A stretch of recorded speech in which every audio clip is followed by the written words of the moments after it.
قاضی اعجاز مالکی نے، شیخ عبدالحق محدث دہلوی نے، دیگر بزرگ جو سیرت نگار گزرے انہوں نے لکھا ہے کہ نبی پاک صلی اللہ علیہ وسلم کے اندر 100 مردوں سے زیادہ طاقت تھی.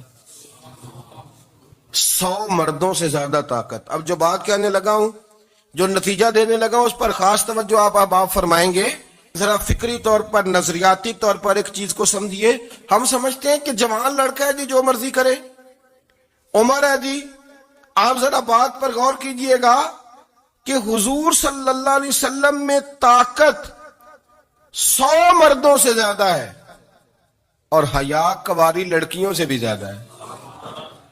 ذرا اس بات کا تقابلی جائزہ کیجئے گا کہ طاقت 100 مرد سے زیادہ ہے لیکن حیا کواری لڑکی سے بھی زیادہ ہے. اس کا معنی یہ ہوا کہ جس ٹہنی کو پھل زیادہ لگ جاتے ہیں وہ جھکا کرتی ہے.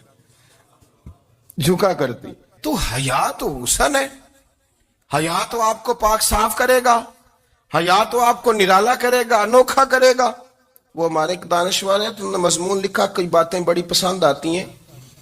وہ کہتے ہیں کہ میری اہلیہ، ان کو بھی کسی نے مس گائیڈ کر دیا تھا، حالانکہ اچھی خاتون ہے، کسی نے مس گائیڈ کر دیا. تو وہ بھی سماجی اور ویلفیئر، اور یہ خواتین کو شوق ہوتا نا بننے کا، تو وہ بھی سماج کے اندر اچھا مقام تلاش کرنے کے موڈ میں آ گئی. تو کہیں ایک دن جانا تھا تو بڑی بن سور کے میرے ساتھ وہ گاڑی میں بیٹھ گئی. تو میں گاڑی میں، عورتوں کو یہ بھی مسئلہ ہوتا ہے نا کہ ہماری تعریف کرو، تو کئی دفعہ بعد مردوں بیچاروں کو جھوٹ بولنا پڑتا ہے، تو زبردستی کراتی ہے نا جی. تو اس میں گنجائش بھی دی ہے شریعت نے گنجائش دی ہے کہ کبھی بیوی کو راضی کرنے کے لیے خلاف واقعہ بات کرنی پڑے تو کر لینی چاہیے. تو وہ کراتی بھی ہیں. 3 موقع پر خلاف واقعہ بات کرنے کی اجازت ہے. واقعے کے خلاف بھی آپ بات کر سکتے ہیں. جنگ کے موقع پر 2 لوگوں کو صلح کرانے کے لیے اور بیوی کو راضی کرنے کے لیے کر لیں کوئی ایسی بات، بے شک اپنی طبیعت پہ جبر کر کے کر لے، گنجائش ہے، اجازت ہے. تو وہ کہتے ہیں جب وہ گاڑی میں میرے ساتھ بیٹھی بن سور کے، تو وہ تقاضا کرنے لگی کہ میں نے بڑے اچھے کپڑے پہنے ہیں پر آپ نے توجہ نہیں کرائی. تو سیانا بندہ تھا، وہ چاہ رہا تھا کہ میری خاتون سمجھ جائے. وہ کہتے ہیں مجھے پتا تھا کہ بیچاری مس گائیڈ ہو گئی ہے، دل کی بڑی اچھی ہے، سیانی ہے، لیکن اس کو کچھ خواتین نے، کچھ لوگوں نے مل کے اس کو ذہن غلط کر دیا ہے کہ سماج میں نکلو، باہر جاؤ، کام کرو، فلاں کرو، اپنی مرضی سے جیو.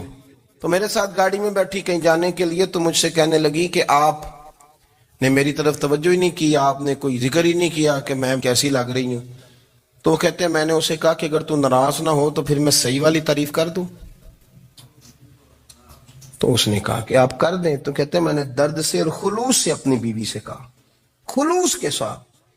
میں نے کہا میں تو روز گھر ہوتا ہوں، روز شام کو گھر ہوتا ہوں، اگر تو میرے لیے تیار ہوتی تو میں تیری تعریف کرتا، لیکن آج تو باہر جانے کے لیے تیار ہوئی، تو پھر ان سے تعریف کی امید رکھ جن کے لیے تو نے تیاری کی ہے. میرے لیے تیاری کرتی تو میں تو ہر شام تیرے پاس ہوتا ہوں.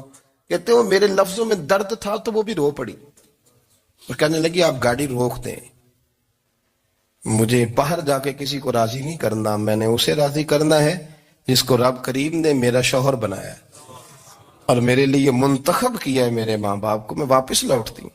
یہ ایک پہلو ہے سو لگتا ہوا، اس کو سمجھا جائے. رسول کریم صلی اللہ علیہ وسلم عرب کی کواری لڑکیوں سے زیادہ حیا والے تھے. کواری لڑکیوں سے زیادہ حضور حیا فرمایا کرتے تھے. جب خانہ کعبہ کی مکہ شریف میں تعمیر ہو رہی تھی نا، اہل عرب اس کو تعمیر کر رہے تھے، تو نبی پاک صلی اللہ علیہ وسلم اپنے چچا حضرت عباس کے ساتھ خانہ کعبہ کی تعریف میں مصروف تھے. تو عرب کے لوگ چونکہ لمبا کرتا پہنتے تھے پیروں تک، تو نیچے اگر کسی وقت کوئی چیز نہیں بھی ہوتی تھی تو کسی کو وہ نظر نہیں آتی تھی، چونکہ پردہ رہتا تھا، لمبا کرتا پہنا ہوا ہوتا تھا.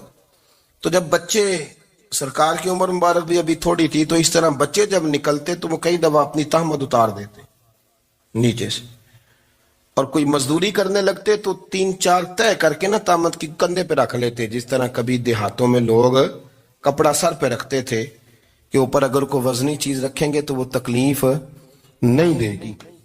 نبی پاک صلی اللہ علیہ وسلم بھی سب لوگوں کے ساتھ خانہ کعبہ کی تعمیر میں شامل تھے.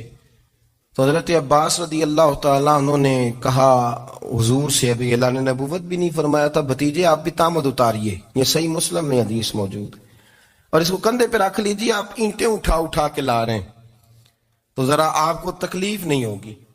تو سرکار دو عالم صلی اللہ علیہ وسلم سے یہ بات کہی اور پھر جلدی سے حضور کی تہمت کو نکال کے نا، حالانکہ لمبا کرتا پہنا ہوا ہے، تو وہ جیسے ہی ان کے کندھے پہ رکھا اینٹیں رکھنے کے لیے تو سرکار تو زمین پہ گر گئے، بے ہوش ہو گئے، آنکھیں آسمان کی طرف.